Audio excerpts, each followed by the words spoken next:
deep dive this week is celebrating the 20th anniversary of Shallow Hal, the Farrelly Brothers comedy starring Jack Black and Gwyneth Paltrow.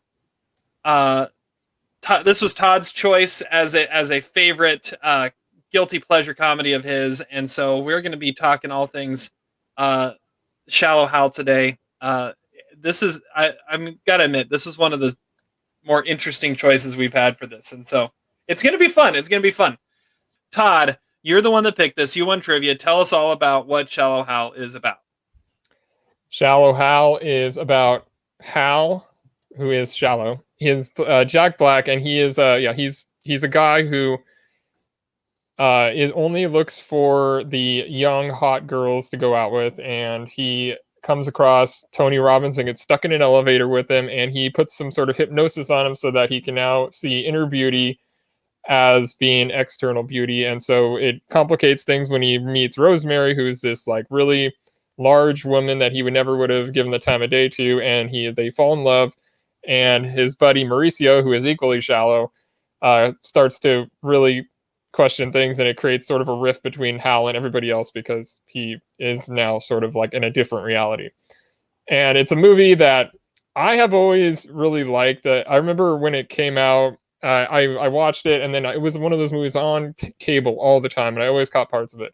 So I've seen this movie a lot, and the only reason it even came into my mind was somebody uploaded a lot of the old like Ebert and Roeper top 10 of the year videos on YouTube, and I was watching some of them, and this was Roper's number 10 of 2001, and he pretty much said this isn't not as good of a movie as like Monsters Ball or anything, but he's putting it at number 10 because it's the best movie in its genre of the year, and he said that he thinks that deserves a spot on his list, which I think is an interesting way to put it, and I wouldn't agree with him on that, but yeah, so it was sort of top of mind. I was like, I've seen that movie a lot, and there's a lot of really fun characters in this, and it'd be a fun deep dive. All right. Zach, what's your experience with Shallow Hal? Well, before we get to that, do you know what Roper's top 3 movies of 2001 were? They're all kind of related. Well, I mean, I watched the video. I can't remember right off the top of my head. I haven't even watched the video. I just know because I remember it so clearly. It was Mulholland Drive, Vanilla Sky, and Memento. He was into mind effing that year, I think just a little bit. It was also Roper's first year on the show, so it was kind of interesting, like microscopically dissecting every stupid thumbs up movie. He also gave thumbs down to Lord of the Rings, which Ebert was astonished by.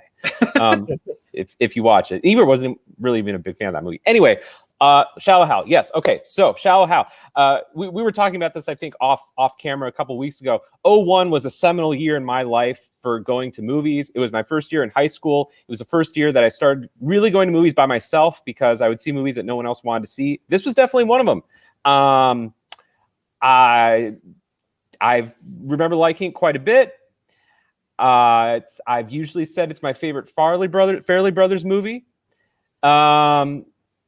Didn't hold up for me very much this time. We'll talk about why, but I love Jack Black. And this was the first vehicle for Jack Black. And this paved the way. Orange County also came out in 2001. Haven't seen it since 2001, but I'd be very interested in watching it again. This paved the way toward classics such as School of Rock and Bernie and all the movies we know and love him for. And he is lovable, and I'm happy he was in this movie. I'm just not happy that the Farrelly Brothers are now Oscar winners. So, but we can move on from that. One of them, I guess. But it was an interesting rewatch. I'll put it that way. Well, this came at a weird time for the Farrelly Brothers because this is like in their R-rated phase. Like they did Kingpin. There's Something About Mary, Me, Myself, and Irene, and then they make this like comedy romance with a huge heart, and it's just not anything like anything they ever really did before. Yeah, I mean, it has less like gross out gags for sure. I think they were trying to go in that direction. I was surprised by how much more dramatic the movie was than I remember it being. There's not a whole lot of like laugh out loud stuff that you would typically associate with the filmmakers of Dumb and Dumber, and There's Something About Mary.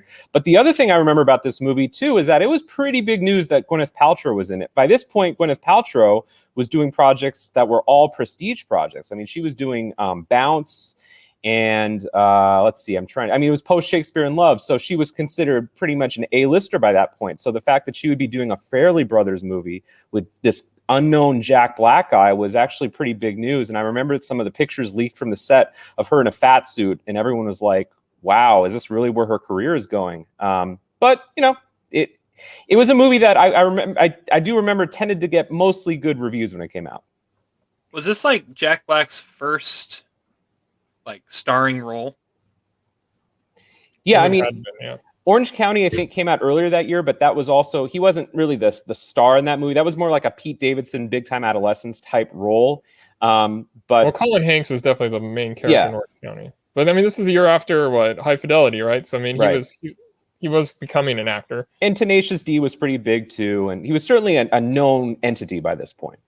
Yeah, this is one of those just like, I always remembered it as one of those just dumb comedies from the early 2000s.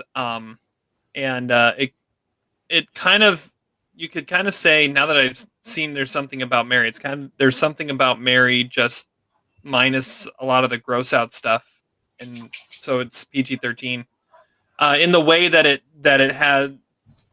goes about its humor, in the way that it still attempts to have that big heart just through the humor. I think you definitely get a different cachet with throwing a Gwyneth Paltrow and even a Jason Alexander into the mix, with Jack Black, who's now you look at and you just say, wow, Jack Black. I mean, that's the guy, but then he wasn't. So I mean, it's an interesting film for me to be looking back at. I think, yeah, there's definitely some things in there that feel, and we always talk about kind of what's dated, but I don't think this film gets made as is today, with some of the ways it objectifies different things. Even though the whole point is the outer appearance doesn't matter, you can't go as far as they did today. Yeah, I was hoping we were going to talk about, maybe this will kind of go into our recasting at some point, but like, I think you're absolutely right, Terry. I don't think this movie could be made today. It was interesting watching it again, because what was funny 20 years ago, I don't think is as funny today. I don't know if that's a cultural thing. I don't know if it's a me thing. However, the message in this movie is very earnest, and there aren't a whole lot of movies out there that really try to look at beauty and appearance and shallowness. So I guess I give the movie props in that respect.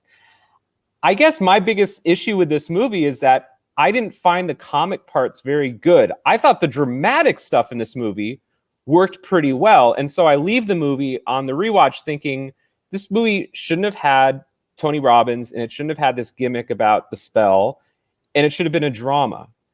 And I think it actually kind of could have worked. And I don't think you would have had to change maybe a whole lot more. But the idea of an average looking guy with a woman who does not meet society's expectations for what a conventionally beautiful woman should look like, that's really interesting stuff that has a lot of resonance in 2021. And I guess I give the Farrelly Brothers some props for trying to address it when I think a lot of other movies shy away from it or are excessively shallow in their depictions of it. I think the other problem is this movie shouldn't have been about Hal. I mean, as good as Jack Black is, and I love Jack Black, I'm his biggest fan. I think he gave the best performance of the 2010s in Bernie. I mean, maybe not the best, but this movie should have been about Rosemary. Upon rewatching, she's the most interesting character in this movie. The problem that Hal has with his shallowness is not as compelling as Rosemary's issue with self-esteem and self-worth. And yes, I get that it would be harder to make this movie a comedy if you go that direction. However, what you're saying, Terry, that it may still have resonance today in 21, that's the direction I wish that the Farrelly Brothers could have taken this movie in. And I think maybe would have made this movie have more of a lasting impact. Now, I disagree with you there. I think it's a much more interesting movie having Hal still as the main character, but adding in elements of what you just said totally could have fit. Todd's confused. I'm not sure how you could have ever gotten the movie made if it was Rosemary was the main character. Well, and you couldn't have had the movie. So like another thing I was thinking about is like, let's say let's say this movie was made without Gwyneth Paltrow. Let's just say that it was made with an actress who was plus sized. And instead of ever seeing Gwyneth Paltrow, we just, have to buy into this delusion that Hal has, right? Well, then this movie isn't a comedy, right? Because the comedy, the biggest comedy beats in this movie, at least conventionally speaking, are when she falls over and the chair collapses, or when she's eating the candy apple and the pizza burger and things like that. And it's funny, the contrast of Gwyneth Paltrow eating that, and I'm sure that's what that's what made the movie greenlit from the studio perspective. But I don't know. It's to me, that's why I think it shouldn't have been a comedy. Like for me, we'll talk about best scene in this movie, but like one of the best scenes for me was the scene with Hal and Rosemary's father talking about how Rosemary's father doesn't believe that she's capable of having a boyfriend. Like that was a really powerful moment in this kind of otherwise silly movie. Like, and I think that had a lot of potential, resonance with people. I just did, how many times do we need to see Rosemary eating? How many times do we need to see fat women in this movie eating or falling over? Like that is less Farrelly Brothers, more, genuine, sincere empathy for people, I guess. I don't know. But you're right. See, but it wouldn't get greenlit that way. I mean, it is a slapstick comedy in that sense, but it's not. I don't think it's necessarily a full-on comedy. There is a lot of dramatic moments in it, and the ending scenes just show how big of ambition and heart the movie actually has, and I think that actually still works. I think the best version of this movie isn't done by the Farrellys. It's more like a Judd Apatow project, in how he's able to take topics like this, like he does in 40-Year-Old Virgin and Knocked Up, and have the crazy comedic moments, but still have that huge heart. I feel like that in his care, this movie could have been something different. I mean, I think it's been a Seth Rogen movie. I think to some degree there has been versions of that though. Like, I mean, for example, Brittany Runs a Marathon or I Feel Pretty. I mean, there have been attempts the last few years, some good, some not so good, about depictions of female physical, attractiveness or what society deems unattractive. But I think, this movie, it tries for something that is overly comic. And so in that sense, it's, I guess, different than the others. But I agree with Todd that it does have some dramatic components, and that I think still makes the movie maybe worth checking out, but also, I don't know, dated in some ways. And in that sense, it really shows very early on Jack Black's range. I mean, he kind of gets labeled as this crazy funny man, like the new incarnation of John Belushi or something like that. That's not really who he was. I mean, he had a lot of range, and he shows it in this movie. Let's start rattling through these. Highest war performance. Todd. Okay. I mean, it's hard not to say Renee Kirby as Walt, because he actually does have spina bifida and he walks on all fours, which is kind of, I mean, and he is awesome in this movie too. I can't imagine them actually trying to recast that with somebody who doesn't have that disability. So I'm gonna go with that, and I'll leave the more obvious ones to you guys. Dude, that was totally my pick too. Because I mean, it was you got to think it was one of those where they were like, hey, we've got this guy. Let's write a role around him, because yeah, that guy is amazing. Like he is, I mean, forget his acting chops. That just the fact that he exists as that is just outstanding and incredible. And the fact that they wrote him into the movie as like the coolest dude in the room is just awesome. So that was my highest war as well. If I had an ass, I'd wipe it with 20s. That's a great line. That's a Todd line.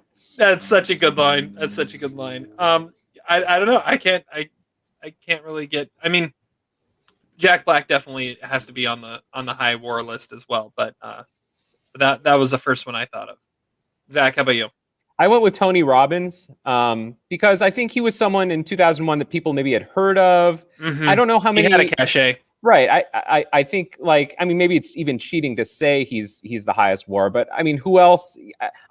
that grounds the movie in a certain sort of strange reality, and that it's not a fictional character; it's someone from the real world. So I don't know who else really would fit that. Maybe Dr. Phil in 2001, maybe, but I don't think it works quite as well. And I think he's actually pretty good in the movie in his few scenes. Yeah, I'd agree with that. All right, worst performance, Zach. Okay, I'm not sure if I found the actor for this, but I went with Pretty Ralph. Pretty Boy Ralph. Pretty Boy Ralph. It's the same character. It's the same actor, isn't it? Oh, is it? Okay, yeah. I was trying. I wasn't sure if it was the same actor or not. Well, his acting dramatically improved when he wasn't as good looking. So I don't. I actually thought they were different actors. So I guess maybe he is a really good actor. It was just he was bad in the performance as Pretty Ralph because he was like, "Yo, Rosemary, let's get." I don't know. It was just it was awkward, and it was like he was. It looked like he was reading off a card or something. I don't know. He was looking like off in the distance. It just didn't look right. Yeah. Well, and you could lump Ron Darling into that too, but I think he definitely had a voiceover. Like he was lip syncing to a voice track on that, so it was the same voice no matter which Lee Boy you were looking at.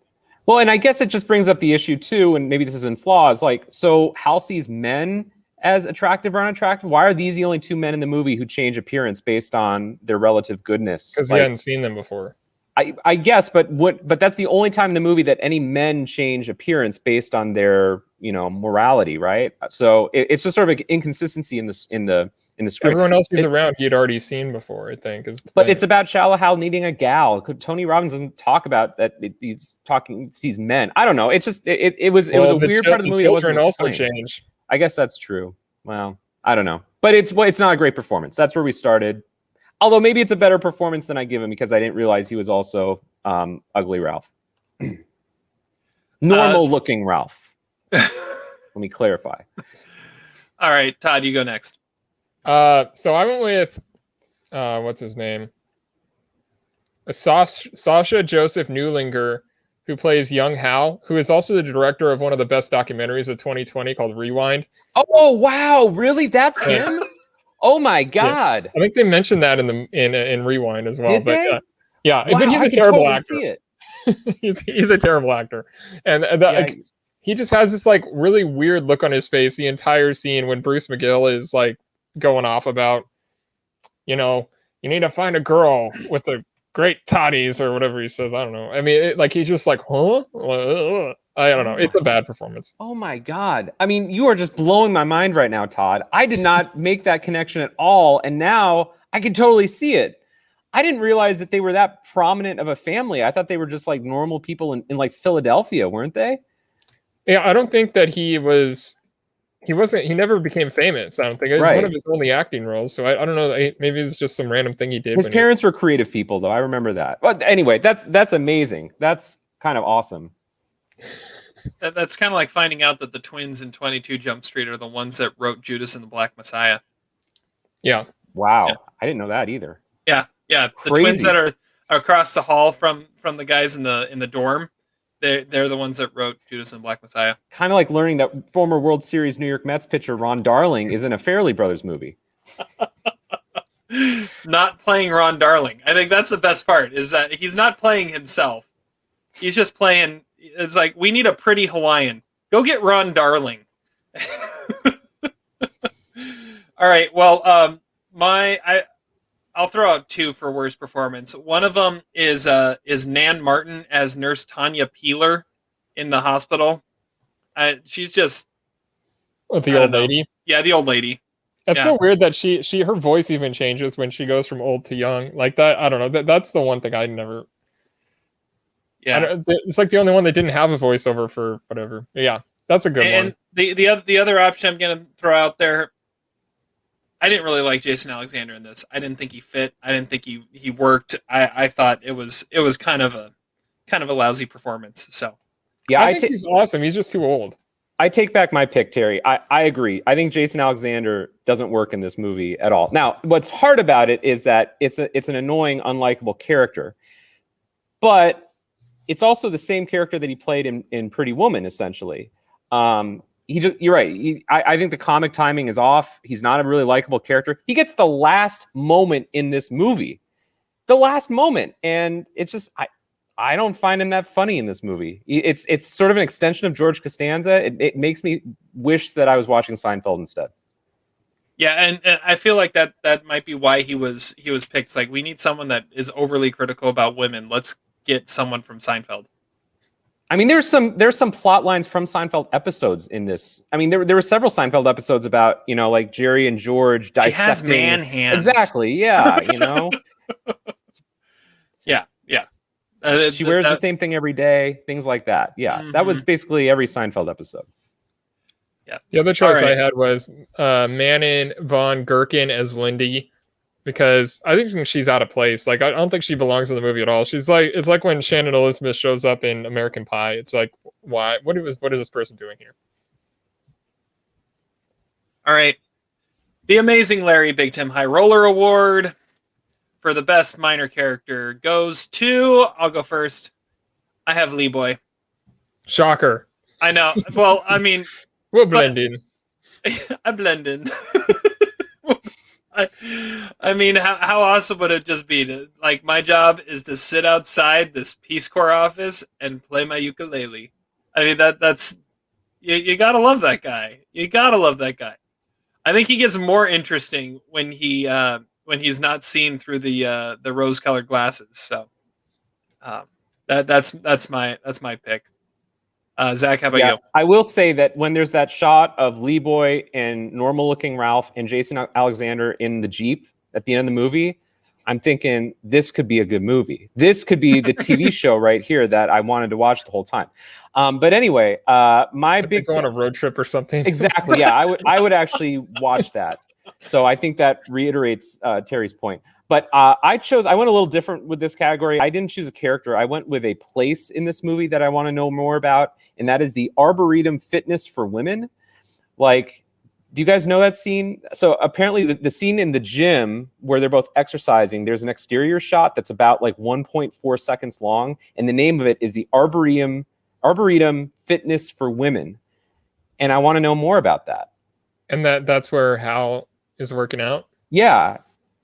Like, first of all, why are they at a fitness place for women, a gym for women? And probably I didn't realize, I guess, but like, I didn't realize there were gyms for women. I want to know more. I mean, they're not that blatant about it, but there are gyms called Curves. But this was a gym. It was named, and it was also named for arboretum, like trees. Is that what we're talking about? Like, for women. It was in the title. I want to know more about this place. Where is this movie supposed to take place? Like, you would think I was wondering that too. It's supposed to be like, I mean, it's some things imply New York, but this was shot in Charlotte. I thought it was Boston, but then that one lady says she's coming from Boston, but like that would make sense why you get the Irish boss, and those exteriors of the city look a lot like Boston. There were a couple scenes that were shot in, or a couple things. But then they go to the mountains. I mean, I don't know. It's confusing. I don't know. I feel like Hal at one point says Montana. Doesn't he say Montana at one point? Oh yeah, this movie's definitely a Missoula type movie. I know. Can totally see that. It makes no sense, but I feel like he says at one point that it's Montana. I could be wrong. They probably do serve pizza burgers in Montana, though. I can't think of many other places that would. That has me intrigued. I just want a pizza burger. I just want to know what that is. I know. I couldn't even picture it. Is it more pizza or is it more burger? I don't know. It's more pizza because the pizza comes before the burger, right? They are at a pizza place. Maybe the buns are pieces of pizza. It sounds like this should happen, and it probably has happened somewhere. Maybe in Arkansas. Maybe I missed that. We need to make this happen if it hasn't happened before. Okay, Todd, who do you got? I went with the Fuel Pizza waiter because he has like the best line in the movie, or the best delivery of a line, where he's like, man, what's this shit made out of? And he's just like steel? Yeah. Okay. And that guy, and then like after that, he's like walking away looking at it like, wow, this is amazing. How did this happen? All right, biggest stick man. Who's the biggest stick man in this movie? Todd, what do you got? I mean, I went with Pretty Boy Ralph. not just normal Ralph, but Pretty Boy Ralph is definitely the biggest stick man because he's got the heart of a saint, and he's got a halo around his head, whatever, and yeah, Pretty Boy Ralph. Yeah, I said good looking Ralph and Lee Boy, but part of me also wants to say, Ralph, if he could be, I don't know. I don't even know if I don't know. I don't know if he can be, but if he could, he definitely would be. But you can't get within 5 feet of him without getting flaked on. Yeah. So yeah. Good looking or Pretty Boy Ralph or Lee Boy and Walt. So. Oh, Walt. You didn't say Walt. Who did I say? You just said Ralph. Oh, I didn't mean. I meant Walt. Sorry, Walt. Well, yeah, Walt. If he could be, if he could be, he would be the biggest stick man. But I honestly don't know if that's physically possible. All right, Zach. I went with Tony Robbins because, according to his Wikipedia page, he had 3 children from 2 former marriages. Then he married another woman, impregnated her, and he fathered a girlfriend with fathered a child with another girlfriend. So that is some solid. It's messy stick man. That is like Sean Kemp sort of stick man, but it is stick man pedigree nonetheless. And there is no one else from this movie that I could possibly choose. He said he only has been with one woman in the movie, right? But see, it blurs the line between real life and fiction. He is Tony Robbins, but in real life, his stick man. But it's also possible he's just lying in the movie. So, whatever happened to Tony Robbins? Like, I remember him being a thing when this came out, and now he's just like is gone. According to Wikipedia, in 2018, he became a vegan. Well, now that's important to know. All right, who's the Billy Bats douchebag? Oh, I'm going first. I'll go first. My Billy Bats douchebag is Jill, because she's about as shallow as any of the others. Jill is the neighbor. Your neighbor, okay. Jill. Your neighbor. But the real answer is probably Mauricio. Can we talk about Jill for a second, though? Because I had some questions about her. So apparently she is a shallow character because she only is interested in Hal after seeing him with Rosemary. So why doesn't she look? Because he already has seen her. He would Hal would never act the same way if he had, or if the people that he already knows look different. You're saying that the potion that Tony Robbins does, it only affects women who he's never seen before? Yeah, who he's never met. Who's never met. And men. And men, apparently. Which is why Ralph and Lee Boy work. Yeah. That is interesting. Okay. And that's why Jill doesn't change. That answers a question that I had watching this movie. That also explains why Mauricio doesn't get more ugly. Oh, it's not. Well, listen, you can't really go much beyond the bottom of the barrel. With all due respect to Jason Alexander. I mean, the sod was leaking there for a little bit, but yeah. Anyways, Zach, who do you got? I went with Will Coogan and Lyndon Byers as Punk 1 and Punk 2. I think they're the ones that go and insult Rosemary in front of Jack Black. Yeah, they're jerks. I'll take the low-hanging fruit there. Yeah, what do they say? Like, better hurry, the food might already be gone or something. Yeah, those are definitely douchebags. The one I went with was Kyle Glass as Artie, because he and Jen, they both like beat around the bush without saying that Hal is too ugly to date like an attractive girl. Oh, but he actually says it. Well, yeah, but they beat around the bush for a bit, and then it makes them both really look bad. And these are the coworkers, right? Yeah. They were my second biggest douches, not for that reason, but because they seem to be only friends with Hal when he becomes successful, or at least they chastise him when he becomes successful and accuses him of not having sincere interest for Rosemary. And I don't know, it was a douchey accusation. Assholes, yeah. Just, what did they say? Like, just break up with her? Like, or we didn't know you were going to do that. Like, I don't know.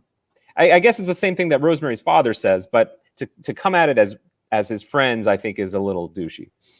The nice part about that is it's just great to see the other half of Tenacious D on the screen with him. So true. All right. Best scene. What's the best scene in the movie? Zach, you're first. I guess I would go. I mean, I said earlier that the scene to me that was the most sincere scene was when he goes to Rosemary's family's house and has the conversation with the father, and the father basically reveals that Rosemary's incapable of having love or affection because of the way she looks. That scene belongs in a better movie. But if I'm just saying a more comic scene and I'm just sort of, ranking this movie based on what it is, not what it isn't, I would have to go when Tony Robbins and Jack Black get stuck in the elevator. All right, Todd. Yeah, like a couple hours later, he just got his pants off. Yeah, I was gonna say that too. I love that. The pants are off. Yeah, that's a good one. I mean, I love the last scene where we're at the party. I think that is like a really sort of like really kind of like a tearjerker moment, like really corny tearjerker moment. But what I'm gonna go with is when Tony Robbins and Mauricio are talking outside the building. Because that is where Jason Alexander shines in this. Like he's in the middle of a sentence, he's like, "Jesus, you got a really big noggin," and then he's like, "I have a chapter in my new book about blurting. You should buy it." And he's like, "Yeah, I'll probably look into that." And then they just keep on the conversation. Like that's the kind of thing is why Jason Alexander's in the movie, and I love that scene. It's a really important scene, and I like that one. I'm gonna go with the opening scene because. Honestly, I think it's just hilarious that the father's final words to his son are that. And two, honestly, I don't know if I've ever seen that scene before I just watched the movie. Like I've always just kind of felt like I catch this movie like a little bit into it, and now knowing that that's the first scene, I honestly don't know if I've ever seen this movie all the way through before I just watched it a couple days ago. So. I did not know it was Bruce McGill until this time watching it, and I did not remember or Molly at all Shannon. That or I didn't remember that he was a reverend. Yeah, that makes it even better. Yeah. Okay. Flaws and conspiracy theories. Do any of you have any that you would like to share? Yeah, I have some. So Hal has a cell phone. Right? He answers his phone a couple of times. But when he calls Rosemary, after he passes her in the hallway of that restaurant, he gets onto a payphone and calls her. And they do that because if she had seen that he was calling on her because she has a cell phone, like, why is he using a payphone? He's using a payphone so that she would answer the phone. I don't understand that. Probably because minutes on a payphone were cheaper than minutes on a cell phone at that point. But he had a cell phone and he was using it. He used it sparingly, but still, I mean, that doesn't add up. Maybe that just doesn't age well or something. I also think that they really exaggerate Rosemary's weight. Like she weighs what, like maybe 4 bills. Like there's like she's not breaking chairs, and the boat thing is just silly. That she would be completely almost tipping a boat forward. Because Jack Black is not skinny either. He's over 200 pounds. I mean, it's not that. I mean, it's not that absurd. I also want to know, under what circumstances can you barbecue at a community pool? Because that guy is just like roasting some chicken like right next to a community pool. That cannot be allowed. I've never seen that before. And I also just want to know why Sandler never worked with the Farrelly Brothers, because this is exactly the kind of movie he was making at the time. Like Big Daddy is a similar movie in like tone and like with like a big heart and stuff like that. Like I think that would have been a really interesting. Like 50 First Dates or something like that. Yeah, I mean, it seems like a pair that should have happened at some point, but maybe Sandler wants more part of the writing part than the Farrelly Brothers were given. But I don't know. That was just a thought. Good thought. Zach, did you have anything? Yeah, I had a few. So apparently Rosemary and Walt know each other, but Hal doesn't know that they know each other. And yet he doesn't think to describe Walt to her that would make it very clear that they're bringing Walt with them. Do you guys know the scene I'm talking about? Like, what's he gonna, I mean, I don't know. Like didn't he think to say Walt has spina bifida, he walks on all fours, and he can't put $20 bills up his ass? Like, I don't know. It just seemed it seemed ridiculous that he didn't describe Walt in a way that would let Rosemary know that, hey, it's Walt, if they know each other. Okay. I want to know about this Beatles reunion show with Eric Clapton playing in for John. Yeah. Only 70 people there. I just want to know more about it. One of the top 10 most annoying things in movies is when they show a scene from inside a character's car and the headrests are missing, because usually that it's easier for a camera to be set up if the headrests are gone. And that was the exact way it was in Hal's Jeep. I always get annoyed by that in movies and TV shows when the headrests are removed. I think I have a conspiracy theory that Mr. Shanahan, Rosemary's father, is actually the same character as the pirate boss on the 7.5 floor in Being John Malkovich, who builds the tower. I'll build a tower for ye. Yeah, short one or whatever. Yeah, they're the same character. And then I guess my biggest, it's not a flaw or anything else. I think it's actually more of a compliment to the movie, exercising restraint. I don't know how the song Fat Bottom Girls wasn't in this movie. And it goes back to the soundtrack. It's why I can't totally embrace Todd's theory that this is the greatest comic soundtrack of the 21st century. But you're not going to have Fat Bottom Girls in there. Now, originally I said, where's that Mika song, Big Girls Are Beautiful? But that apparently didn't come out until after this movie. But I'm just saying, you know, if this movie is going for all the greatest hits, then you need Queen in there. Agreed. I have one more thing I want While we're at it, Big Bottom by Spinal Tap. Sorry, go ahead, Todd. I mean, it's not related to that, but so he tells Mauricio that Rosemary teaches self-esteem to sick kids, and so he goes and meets them at the hospital, and he's like, "There's nothing I can catch from these kids, right?" He's in the burn unit. How does he not realize that? There's a giant sign right when he goes in that this is the burn unit. How does he not know that, like, these aren't actually sick kids? He just ignores the sign. Yeah, he must. He ignores everything. So I mean, I don't know. That's weird. That's weird how they put that together.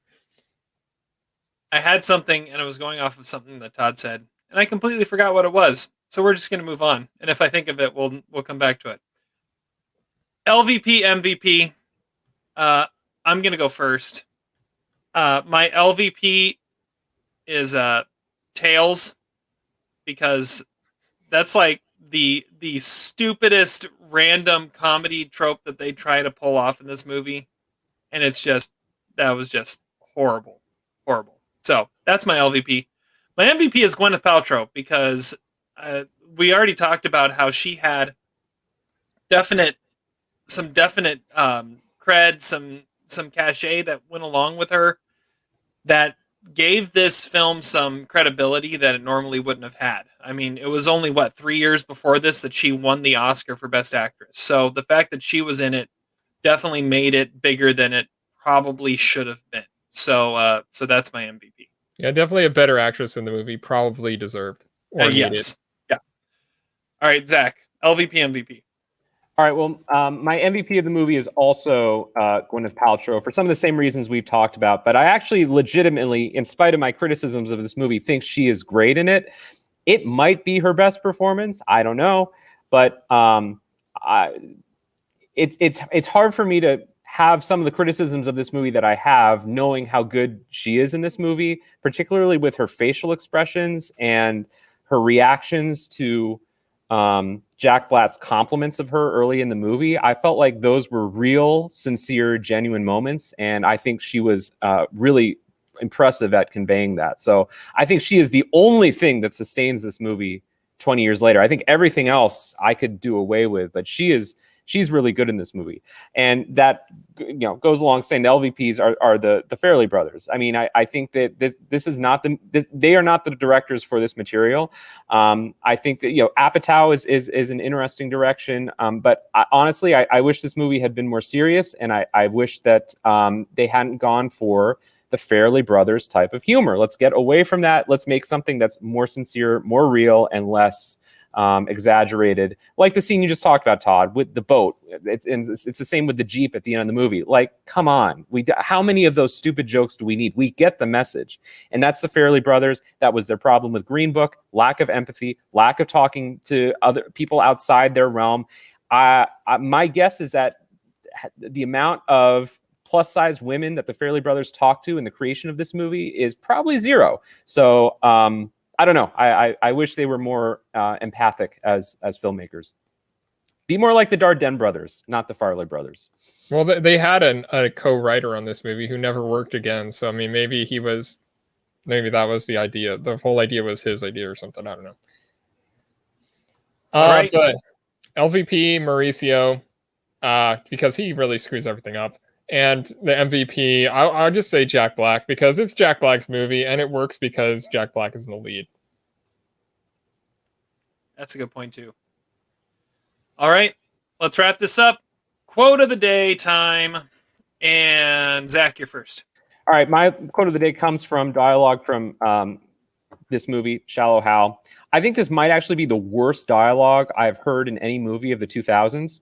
It's when Tony Robbins is talking to Mauricio, and Tony Robbins says, "Did you ever hear the expression, beauty is in the eye of the beholder?" And Mauricio says, "Have you ever heard the song, Who Let the Dogs Out?" Which has a sort of beauty to it in terms of writing and how horrible that line is, that only could come out in a 2001 movie. It takes me back to my childhood.